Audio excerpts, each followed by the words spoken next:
السلام علیکم دوستو، ندیم احمد حاضر ہے اپنے نئے ولاگ کے ساتھ کھٹی میٹھی باتوں میں۔ دوستوں، خبریں ایز یوزول پاکستانی سیاست نرم گرم،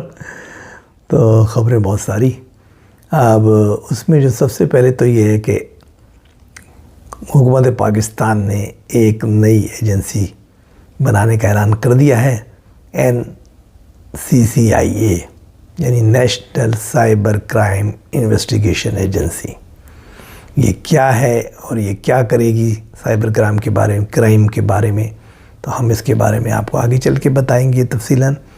پھر دوسرے نمبر پہ جناب عمران خان صاحب، جو تو رہتے ہی ہیں خبروں میں، پاکستان کی سیاست میں چھائے ہوئے ہیں، انہوں نے ڈیلی ٹیلی گراف کو ایک خط لکھا ہے۔ اس میں انہوں نے کیا لکھا ہے؟ ڈیلی ٹیلی گراف ایک مشہور اور معروف جو اخبار ہے لندن کا، UK کا، تو اس میں انہوں نے باتیں لکھی ہیں، پورا آرٹیکل لکھا ہے، کافی سخت آرٹیکل ہے۔ اس میں کیا لکھا ہے یہ بھی ہم ڈسکس کریں گے۔ اس کے علاوہ ایک مراسلہ بھی عمران خان صاحب کی طرف نے جو ہے نا PTI نے جاری کیا ہے ان کی طرف سے، اس میں بھی انہوں نے مذاکرات کے لیے کوئی شرائط رکھی ہیں، وہ کیا رکھی ہیں اور کیسے مذاکرات کریں گے، تو یہ سب باتیں تفصیلاً آگے چل کے۔ اس کے علاوہ پاکستان نے اپنی ایک چھوٹی سی سیٹلائٹ جو ہے چائنا کے اشتراک سے بھیجی ہے چاند کی طرف، چاند کے مدار میں، جو کہ ڈارک حصہ جو ہے چاند کا، اس کے بارے میں معلومات کرنے کے لیے جو چین کا مشن ہے اس کے ساتھ جائے گی۔ اس کا نام ہے IQQ، تو IQ قمر جسے کہتے ہیں، اس کے بارے میں بھی تفصیلاً کچھ تھوڑی سی باتیں ہم لوگ کریں گے۔ اس کے بعد مخصوص نشستیں، جی ہاں، جو جھگڑا چل رہا ہے الیکشن کمیشن کا اور PTI کا، کہ جو مخصوص نشستیں ہوتی ہیں خواتین کی اور اقلیتوں کی، تو بعد میں تقسیم ہوتی ہیں، جو پارٹیاں جیت جاتی ہیں ان کو ان کے ریشو کے لحاظ سے مل جاتی ہیں، لیکن کیونکہ PTI کے لوگ آزاد جیتے تھے، ان کے پاس سمبل نہیں تھا، بعد میں وہ ایک پارٹی میں شامل ہوئے، سنی اتحاد تحریک میں، تو ان کو نشستیں جو ہیں وہ نہیں ملی۔ مطلب سنی اتحاد تحریک کو تو ملی، لیکن باقی پشاور میں جھگڑا ہو گیا، کیونکہ وہاں پر تو نہیں مل سکیں، کیونکہ وہ لوگ شامل نہیں ہوئے تھے، اور اس کے بعد وہ جھگڑا بڑھا۔ اب نشستیں جو ہیں وہ ساری جو ہیں تقسیم کر دی گئی دوسری پارٹیوں کو، تو اس پہ جھگڑا پشاور ہائی کورٹ سے ہوتا ہوا اب آیا ہے سپریم کورٹ تک، کیونکہ پشاور ہائی کورٹ نے ریجیکٹ کر دی تھی پلی PTI کی، الیکشن کمیشن نے کر دی تھی، جس کے بارے میں خیر تفصیلاً بات کریں گے کہ اس کا ایک بینچ تشکیل ہو گیا ہے بہرحال۔ اس کے علاوہ چھوٹی چھوٹی خبریں بہت ساری ہیں، مثلاً مولانا فضل الرحمان صاحب بہت ہی شدید مخالفت میں بولے، جو بیان دیا تھا انہوں نے چیف آف آرمی اسٹاف نے، کہ ہم تو دائرے میں ہیں، باقی لوگ بھی اپنے آئینی حدود میں رہیں، تو اس کے خلاف کافی سخت لہجے میں انہوں نے جواب دیا ہے، اور بھی سیاستدان بھی کچھ تھوڑے بہت طویل الفاظ میں بولے ہیں۔ تو یہ چیزیں ہیں، اور اس کے علاوہ ہاں وہی بابر ستار صاحب کا جو آڈیو لیکس کا کیس ان کے پاس ہے، اس کے بارے میں IB کے بارے میں انہوں نے کیا بات کی، وہ بھی ہم تفصیلاً آگے بات کریں گے۔ تو دوستو آگے چلتے ہیں۔ سب سے پہلے گزارش آگے چلنے سے پہلے کہ آپ میرے چینل کو سبسکرائب کیجئے، جو بیل کا بٹن آتا ہے اس کو کلک کیجئے، اس کے بعد جو آپشنز آتے ہیں اس کے اندر آل ویڈیوز کو سلیکٹ کیجئے آپشن، ساتھ میں اگر آپ پسند کرتے ہیں میری باتیں تو لائک کیجئے اور کامنٹ ضرور دیجئے، اور ساتھ ساتھ ایک گزارش اور کہ اپنے دوستوں، جاننے والوں اور جو بھی آپ کے اہل محلہ ہیں ان سب کو میرے چینل کا لنک ضرور بھیجیے، شیئر کیجئے۔ اب یہ باتیں ہیں تو آگے چلیں گے۔ جی ہاں، گورنمنٹ آف پاکستان نے ایک نئی ایجنسی کا قیام کا اعلان کر دیا، اور وہ ہے national cyber crime investigation agency. پہلے یہ ہوتا تھا کہ جو PICA کا قانون ہے پاکستان میں، جس کے تحت سائبر کرائم یعنی انٹرنیٹ کے ذریعے جو جرائم کیے جاتے ہیں،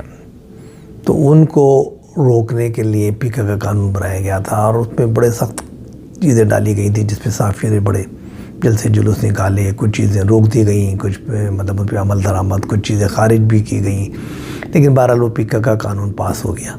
اور اس کے تحت جو ہے بہت سارے مقدمات بنائے جاتے ہیں صحافیوں کے خلاف بھی، اور بھی لوگوں کو جو سائبر کرائم کر رہے ہوتے ہیں. اس کے اندر سوشل میڈیا کے بھی لوگ بھی ہیں اور بھی دوسرے لوگ ہیں، عام لوگ بھی ہیں جو غلط استعمال کر رہے ہوتے ہیں، اس کے ذریعے جرائم کر رہے ہوتے ہیں. تو بہرحال وہ تو اس کا پہلے یہ تھا کہ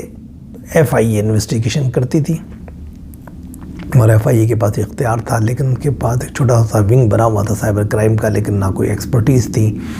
نہ ان کے پاس کچھ اس قسم کے آلات تھے، نہ بہت ساری چیزوں کی کمی تھی، اور اسٹاف بھی کم تھا کیونکہ ظاہر اتنی بڑی ایجنسی کا ایک چھوٹا سا ایک ذیلی سیکشن بنا دیا گیا تھا. تو چیزیں ہوا میں لٹکتی رہتی تھی، ان پہ فیصلے نہیں ہوتے تھے. پھر کورٹس جو ہے وہ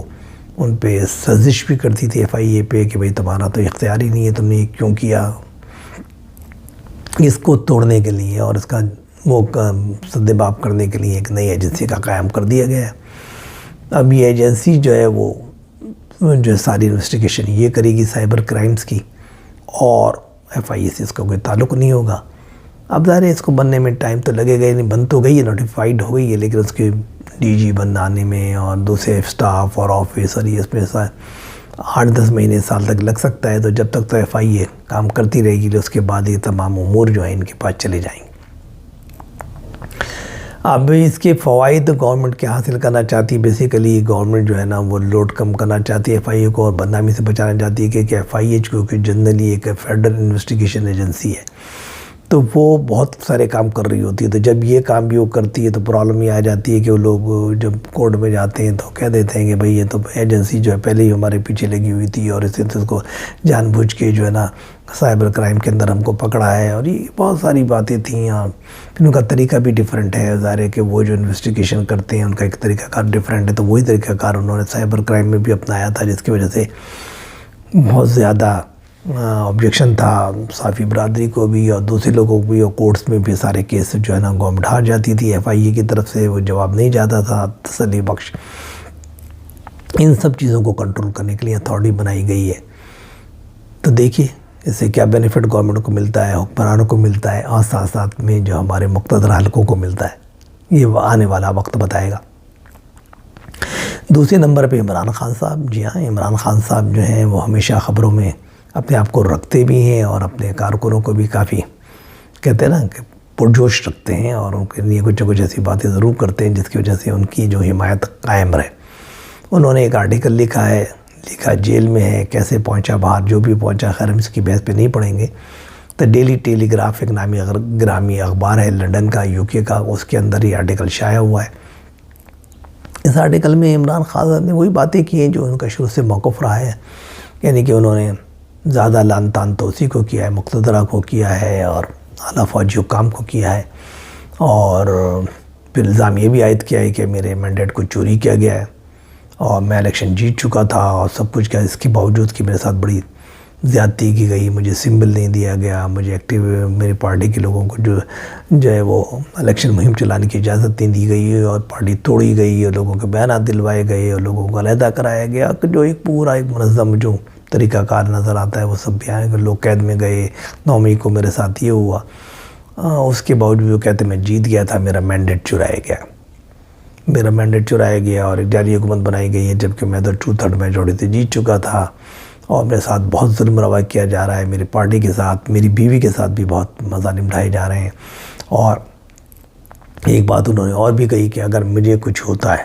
ان کے پاس کوئی آپشن نہیں ہے میری زبان بند کرنے کا، ایک ہی آپشن ان کے پاس ہے کہ مجھے قتل کر دیں. تو اگر یہ لوگ مجھے قتل کرتے ہیں تو اس کا الزام جو ہے چیف آف آرمی اسٹاف پہ میں لگاتا ہوں کہ یہ جو ہے میرے قاتل شمار کیے جائیں، یا میری بیوی کو اگر قتل کیا جاتا ہے. بڑی سنگین باتیں. ایز یوزول عمران خان صاحب کا اپنا طریقہ کار جس کے لیے وہ نوجوانوں میں پاپولر ہیں، وہ انہوں نے کیا، بڑی ایگریسو زبان استعمال کی. اس کے بعد پی ٹی آئی نے بھی ایک مراسلہ جاری کیا عمران خان کی طرف سے، اور انہوں نے کہا ہے کہ ہم مذاکرات کے لیے تیار ہیں.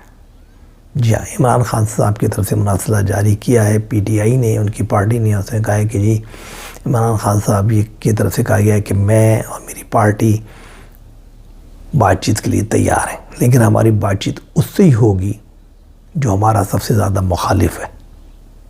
یعنی ڈائریکٹ نام نہیں لیا مقتدرہ کا، لیکن بات چیت صرف ہم اس سے ہی کریں گے جو ہم سے ہمارے سب سے زیادہ مخالف ہیں اور ہمارے وجود کو ختم کرنا چاہتے ہیں. اور ساتھ میں انہوں نے کہا کہ اس کے لیے بھی شرط ہیں بہت، اس کے لیے ہمیں ہماری 2 شرطوں کو پورا کرنا ہوگا. نمبر 1، ہمارے جتنے بھی قیدی ہیں ان سب کو رہا کرنا پڑے گا بات چیت سے پہلے. اور دوسرے نمبر پہ جو ہمارا الیکشن کے تھرو جو ہمارا مینڈیٹ چرایا گیا ہے وہ مینڈیٹ ہمیں واپس دینا پڑے گا. تو یہ 2 چیزیں اگر کر دی جائیں تو ہم اپنے ان لوگوں سے بات کریں گے جو ہمارے شدید ترین اور کٹر مخالف ہیں. اس کے علاوہ ہم کسی سے بات نہیں کریں گے. تو بات چیت کے لیے وہی ہے کہ ہم نے کمیٹی بنا دی ہے جس کے اندر شبلی صاحب ہیں، شبلی فراز صاحب، اس کے اندر امین گنڈاپور ہیں اور اس کے اندر عمر ایوب صاحب ہیں. تو دیکھیے کیا ہوتا ہے. شرطیں ایسی ہیں کہ وہ تو قابل قبول ہی نہیں ہے. معاملہ بات چیت ہوگی تو کیسے ہوگی، یہ ہے. اس کے بعد پاکستان نے ایک چھوٹا سا سیٹلائٹ جسے کہتے ہیں کہ آئی کیوب قمر کا نام دیا ہے اس کا، یہ چاند کے مدار میں یا چاند پر بھیجا ہے چین کے اشتراک سے. تو پاکستان نے 2 سال پہلے سپارکو کے ذریعے اور چائنا کی جو کمپنی ہے اس کے ذریعے مل کے یہ بنایا ہے. اور اس کو بعد انہوں نے اس کو بھیجا ہے کہ جو چائنا کا ایک بہت بڑا پروگرام ہے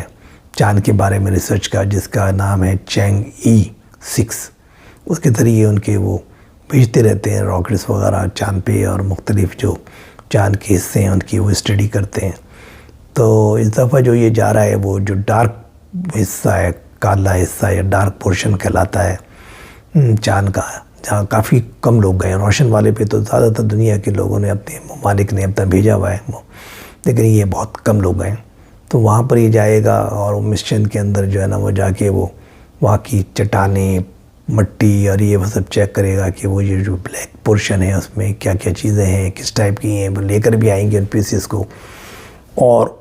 ان کی پھر یہاں پہ انویسٹیگیشن ہوگی، ساتھ ساتھ میں وہاں پر اس کی فوٹوگرافی بھی کرے گا مدار میں. تو پاکستان کا بھی یہ جو ہے نا سیٹلائٹ ان کے ساتھ جائے گا. اور تو پاکستان کے لیے خیر اچھی بات ہے کہ ایک کم از کم چھوٹا موٹا سیٹلائٹ تو آپ نے بھیجا. حالانکہ آپ دنیا پتہ نہیں کہاں چلی گئی ہے اس دوڑ میں، لیکن ہم پیچھے رہ گئے تھے. تو چلو کچھ ابتدائیہ ہے، کچھ یہ خوشی کی بات ہے کہ اس کو بھیجا گیا ہے کہ کچھ نہ کچھ انفارمیشن آئے گی تو ہمارا نام بھی آئے گا کہ چلو پاکستان کا بھی ایک سیٹلائٹ چاند تک پہنچا ہے. اچھی بات ہے، قوم کو مبارکباد ہو اس بات کی. لیکن ہم دعا کریں کہ کچھ بڑے طریقے سے انڈیویجولی اپنے طور پہ، یہ نہیں کہ کوئی اور بھیج رہا ہے، کوئی کچھ کر رہا ہے، پرزے وہ دے رہا ہے، آپ نے وہ جوڑ جھاڑ کے بنا دیا. تو کوئی آپ خود اپنے طور پہ بنائیں، اپنے طور پہ اس کو کریں. لیکن اس کے لیے وسائل چاہیے اور اتنے پیسے بھی آپ کو سرپلس ہونے چاہیے. بہرحال تو یہ ہے. پھر آتے ہیں مخصوص نشستوں کی بینچ کی تشکیل پر، کہ جو جھگڑا چل رہا تھا بہت دنوں سے جو میں نے مختصراً پہلے بتایا بھی شروع میں، کہ کیونکہ آزاد لوگ جیتے تھے تو سارے پارٹیوں کو ملتی ہیں مخصوص نشستیں، تو وہ نہیں ملی تھیں. پھر وہ لوگ اس میں شامل ہو گئے، ضم ہو گئے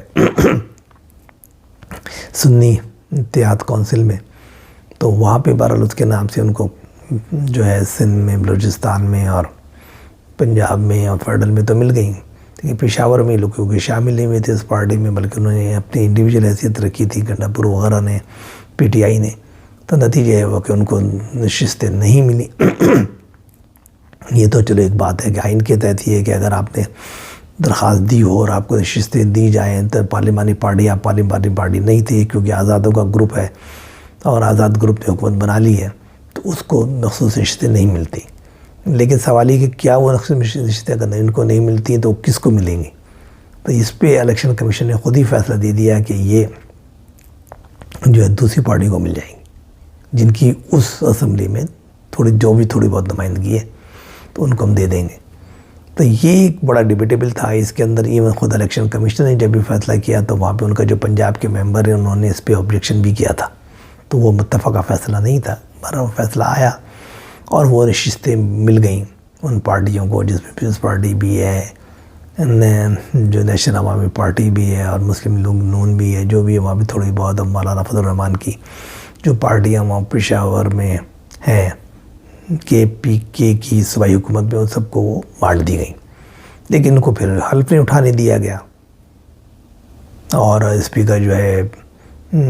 KPK کے انہوں نے جو ہے اس کے اثر میں نہیں بلایا، نہ ان لوگوں سے حلف اٹھوایا، نام نامنیٹ تو ہو گیا، ان کو وہ بھی کر دیا گیا، پھر ان کا نوٹیفیکیشن بھی جاری ہوگا کہ یہ لوگ جو ہے ان لوگوں کو مخصوص نشستوں پہ جتوا دیا گیا ہے۔ پھر یہ پشاور ہائی کورٹ میں چیلنج ہوا تو وہ بھی انہوں نے بھی ریجیکٹ کر دی، PTI کی اپیل، ان کا نہیں، وہ جو کہہ رہا ہے الیکشن کمیشن وہ صحیح ہے۔ پھر اس کا تفصیلی فیصلہ بھی آ گیا، اب اس کو چیلنج کیا گیا تھا سپریم کورٹ میں، پچھلے 1 مہینے سے سپریم کورٹ میں پینڈنگ تھا، تو بہرحال سپریم کورٹ نے اس کو ٹیک اپ کر لیا ہے، اس کی ڈیٹ فکس کر دی، 8 مئی کی ڈیٹ ہے، 8 مئی کو اس کی سنوائی ہوگی، ہیئرنگ ہوگی، اور اس کی ایک کمیٹی بھی، مطلب جج کا بینچ بھی تشکیل دے دیا گیا ہے، اس کے اندر جناب منصور علی شاہ صاحب ہیں جو کہ سینئر موسٹ ہیں فائز عیسیٰ صاحب کے بعد، دوسرے نمبر پہ اطہر منہ اللہ ہیں، اور تیسرے نمبر پہ محمد علی مظہر ہیں۔ تو یہ 3 رکنی بینچ جو ہے اس بات کو سنے گا۔ بینچ اچھا تشکیل دیا ہے، اس کے اندر جو اطہر منہ اللہ ہیں ان کا جھکاؤ تھوڑا PTI کی طرف ہوگا، اور جو مظہر صاحب ہیں، مظہر محمد علی مظہر، ان کا جھکاؤ تھوڑا سا دوسری طرف ہوتا ہے حکمران اتحاد کی طرف، اور تیسرے جو ہے منصور علی شاہ وہ بالکل نیوٹرل ہیں۔ تو دیکھیے فیصلہ کیا آتا ہے۔ بہرحال یہ اچھی بات ہے کہ سنوائی ہو جائے اور پتہ لگ جائے تو معاملہ ختم ہونا، کیونکہ اس پہ بڑا دار و مدار ہے۔ اگر وہ نشستیں مل جاتی ہیں مخالفین کو، جیسے کہ الوکیٹ کر دی گئی ہیں اور نومینیٹ کر کے ان کو نوٹیفائی بھی کر دیا گیا ہے، حکمران اتحاد کو سیٹیں مل جاتی ہیں تو پھر ان کو 2/3 میجورٹی بن جاتی ہے، اور جب 2/3 میجورٹی ان کے پاس ہوگی تو وہ آئین میں ترامیم بھی کر سکتے ہیں اور اپنے مرضی کے قوانین بنا سکتے ہیں اور لا سکتے ہیں۔ لیکن اگر ان کو یہ نہیں ملتی، خالی رکھی جاتی ہیں، یا جو بھی طریقہ سپریم کورٹ کرتی ہے، تو پھر ان کو 2/3 میجورٹی حکمران اتحاد کو نہیں ملتی، تو ان کے لیے نئی جو ہے نا قوانین بنانے میں مشکلات پیش آئیں گی، اور وہ بنا نہیں پائیں گے کیونکہ 2/3 میجورٹی ان کے پاس نہیں ہوگی۔ تو یہ بھی دلچسپ بات ہے۔ پھر اب جب آتے ہیں تو ایک اور مقدمہ، اور وہ جو چل رہا ہے جناب بابر ستار صاحب کے انڈر میں اسلام آباد ہائی کورٹ میں، اور وہ ہے آڈیو لیکس کا۔ کئی آڈیو لیکس ہوئی تھیں، مشرف بی بی کی اپنے جج سے بات کرتے ہوئے آڈیو لیکس ہو گئی تھی، آڈیو جو ہے وہ لیک کی گئی تھی، جس طرح وہ جو ثاقب سار کے بیٹے ہیں وہ بات کر رہے تھے تو اس کی بھی آڈیو لیکس ہوئی تھی۔ تو بہت ساری آڈیو لیکس کو ایک جگہ کمپائل کر دیا گیا تھا، اس کو سن رہے ہیں جناب بابر ستار صاحب اسلام آباد ہائی کورٹ میں، اور انہوں نے بڑا سخت اسٹینڈ لیا ہوا ہے، کیونکہ ان کے خلاف پھر مہم بھی چلائی گئی، مہم بڑی مضموم قسم کی، ان کے الزامات لگائے گئے، گرین کارڈ کے، جائیدادوں کی ملکیت کے، اور بڑے بزنس کی ملکیت کے 26 الزامات ہیں، وہ چلائے بھی اداروں نے، لیکن بہرحال وہ اپنی جگہ جمے رہے۔ انہوں نے وہ جو خط لکھا ہے 6 ججز اسلام آباد ہائی کورٹ کے، اس میں بھی ان کا نام ہے کہ ہم ایجنسیز ہم پہ مداخلت کرتی ہیں، دباؤ ڈالتی ہیں، ہمارے فیصلے جو اپنی مرضی کے کروانا چاہتی ہیں دباؤ ڈال کے۔ تو بہرحال ان کے پاس کیس کی سنوائی ہوئی تھی، تو پہلی جو سنوائی ہوئی تھی منڈے کو، اس پہ تو انہوں نے بڑا سخت وہ موقف یہ لیا تھا کہ لوگوں نے تمام اداروں نے جو وتیرہ ہوتا ہے حکومت کا اور مقتدر حلقوں کا، کہ وہ کسی جج کو جو پتہ لگتا ہے یہ ہمارے مخالفت میں فیصلہ دے گا، یہ ہماری بات نہیں سن رہا ہے، تو اس کو ہٹانے کے لیے کہ اس کو اس بینچ سے علیحدہ کر دیا جائے، اس کے خلاف مختلف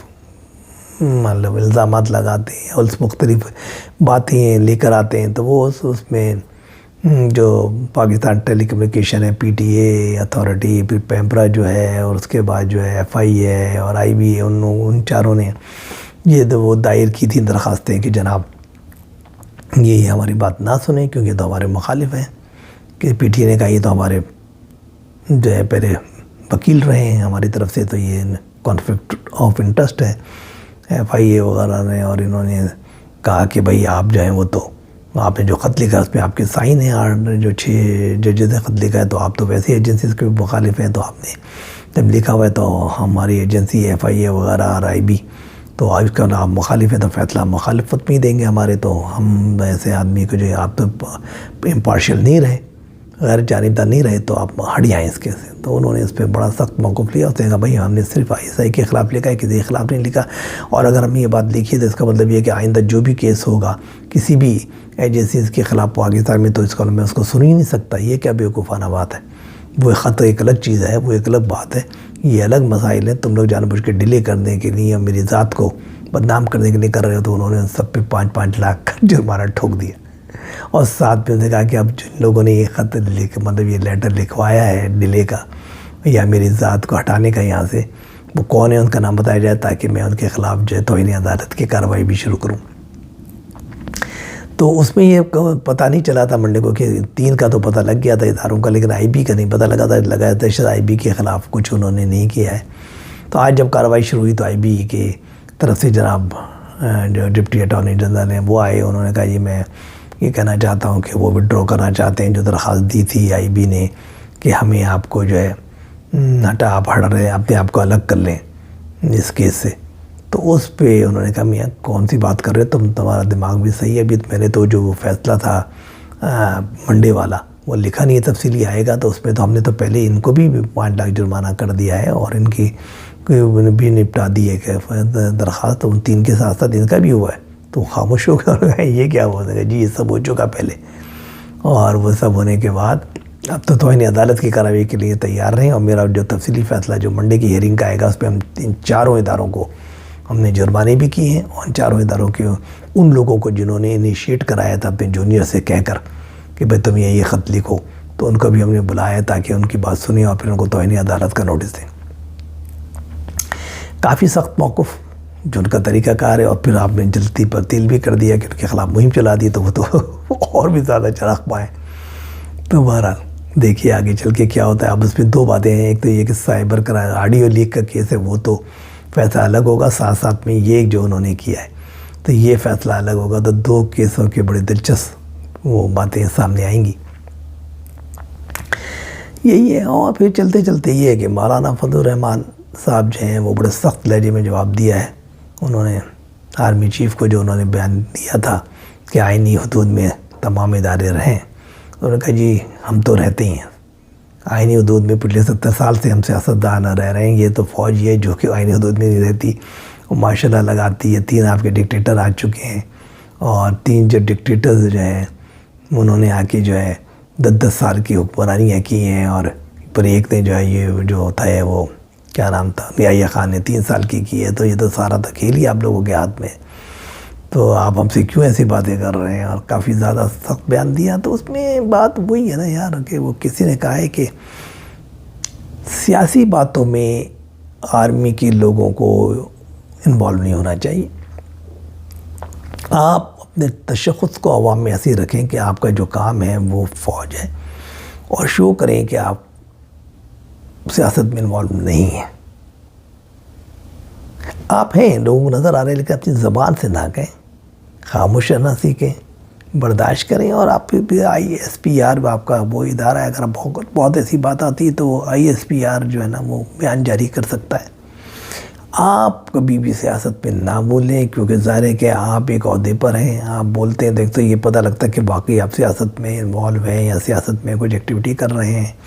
دوسرے نمبر پہ یہ ہوتا ہے کہ آپ تو ایک ہیں، آپ بول کے ایک دفعہ خاموش ہو جائیں گے، اور پیچھے سے بھی جو سیاستدان شروع کریں گے آپ پہ حملے، تو ان کا تو کام ہی ہے، وہ تو سیاست کرتے ہیں، ان کو روز ایک بیان داغنا ہوتا ہے، کیونکہ اپنے آپ کو خبروں میں زندہ رکھنا ہوتا ہے، تو وہ بھی جو چاروں طرف سے آپ کے اوپر وار کریں گے تو آپ کے لیے اور نقصان دہ، اور پھر مجبور ہو اس میں پھر دوسرے سیاستدان بھی ہو جاتے ہیں، وہ سیاستدان بھی ہو جاتے ہیں جو کہ آپ کے حامی ہیں، لیکن وہ خاموش ہو جاتے ہیں، اس لیے کہ وہ کہتے ہیں اب کیا کریں، سب لوگ بول رہے ہیں، اگر ہم نہیں بولیں گے تو لوگ کہیں گے یہ تو ان کا ایجنٹ ہے، تو ان کو بھی، کیونکہ کوئی ہر آدمی ہوتا ضرور ہے، آپ کا ایجنٹ بھی ہوگا، اور آپ حکمرانی بھی انڈائریکٹ وے میں کر رہے ہوں گے، لیکن انڈائریکٹ وے میں سامنے نہیں آئیے، پھر ان کے لیے بھی مشکل ہوتی ہے، سب کے لیے مشکل ہوتی ہے، اور آپ کے لیے بھی مشکل ہوتی ہے۔ تو تھوڑا سا خیال خاطر احباب چاہیے ہر دم، انیس ٹھیس نہ لگ جائے آپ گینوں کو۔ تو میرے بھائی بات یہی ہے۔ چلیے میں یہاں پر اپنے اس ویلاگ کو ختم کرتا ہوں، اس درخواست کے ساتھ کہ پلیز اس کے میرے چینل کو سبسکرائب کیجئے اور اپنی آرائیں ضرور بھیجیے۔ اوکے، خدا حافظ۔